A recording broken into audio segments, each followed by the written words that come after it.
Hello दोस्तों, अगर आप किसी ऐसे एग्ज़ाम के लिए अपीयर हो रहे हैं जिसमें हिंदी एक लैंग्वेज है, हिंदी भाषा का पेपर है, तो ऐसे में ज़्यादा चांसेस रहते हैं कि आपसे हिंदी भाषा का क्रमशः विकास क्रम और उसके बारे में कुछ और तथ्य के बारे में पूछ ले। तो ऐसे में आज इस वीडियो हम कवर करेंगे हिंदी को और हम जानेंगे हिंदी भाषा के क्रमशः विकास के बारे में और हम बात करेंगे कुछ रोचक तथ्यों के बारे में जो आपकी जानने बहुत ज़रूरी है। आगे बढ़ने से पहले अगर आप इसे टेक्सचुअल फॉर्म में पढ़ना चाहते हैं तो मैं इसकी लिंक डिस्क्रिप्शन बॉक्स में दे दूंगा, आप वहां पर जाकर क्लिक करके इसे रीड कर पाएंगे like you are saying here. सबसे पहली बात, अगर आप कॉलेज स्कूल या फिर आप अपीयर हो रहे हैं किसी कॉम्पिटिटिव एग्जाम में तो आपको जानना जरूरी हो जाता है कि आखिर भाषा, विभाषा, उपभाषा और बोली में क्या अंतर रहता है। तो सबसे पहले भाषा विचार आदान प्रदान करने का एक माध्यम होता है जो कि ध्वनिक सिद्धांत पर कार्य करता है। तो यहाँ पे हम इसके डिटेल के बारे में नहीं जा रहे हैं, हम आपको इन शॉर्ट बता रहे हैं। लाइक यहाँ पे जैसे अंग्रेजी हो गया, हिंदी हो गया, संस्कृत हो गया, ये सभी भाषा हो जाता है। अब विभाषा, उपभाषा और बोली, तो आप इनके बारे में देखते जाइए कितना आसान शब्दों में यहाँ पे मेंशन्ड है और आप इजीली डिस्टिंग्विश कर पाएंगे एग्जामिनेशन हॉल पे। तो विभाषा जो होती है दोस्तों, तो उसके अंतर्गत कई बोलियाँ आती हैं। सेम इसी तरह से उपभाषा में भी होता है, लेकिन यहाँ पे आप देखिए कि विभाषा में साहित्य होता है। जैसे ब्रिज भाषा होगी तो ब्रिज को हम विभाषा बोल सकते हैं। किसी राज्य की राज्य भाषा हो सकती है, जैसे मैथिली बिहार की है तो मैथिली में भी साहित्य जैसे मान लीजिए है विभाषा है और वो एक राजभाषा हो जाती है, वो प्रतिष्ठित लगती है। लेकिन विभाषा और उपभाषा में अंतर यही है कि समतुल्य विभाषा के तो होती है, लेकिन इसमें कई सारी बोलियां हैं, लेकिन साहित्य की कमी होती है। कोई खुद का देश या क्षेत्र नहीं रहता इसका कोई, एंड बोलने पे ये उतना ज़्यादा सम्मानजनक या प्रतिष्ठित नहीं लगता।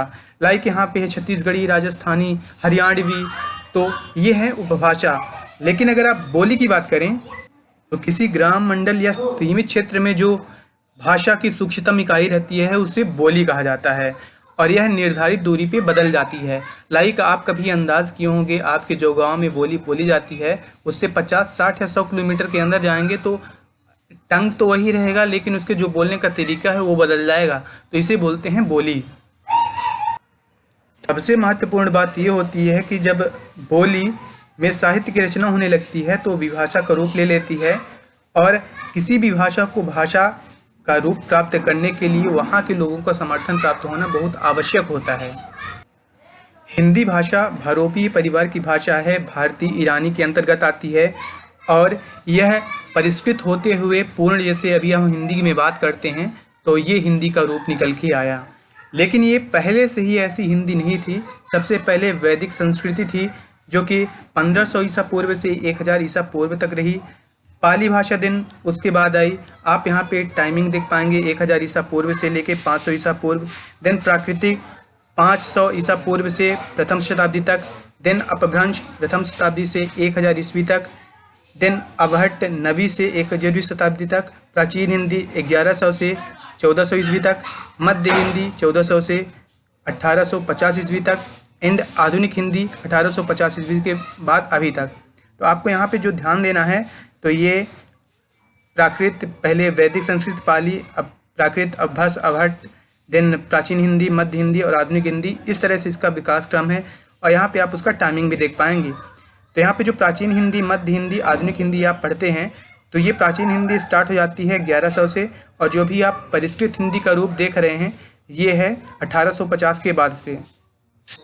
दोस्तों ये पार्ट फर्स्ट वीडियो है। पार्ट सेकंड में हम इसके अलावा जितने और बातें हैं वो कवर करेंगे और सेकंड में आपकी ये हिंदी जो बेसिक हिंदी है जो किसी भी एग्ज़ाम में आएगी वो पूरी हो जाएगी।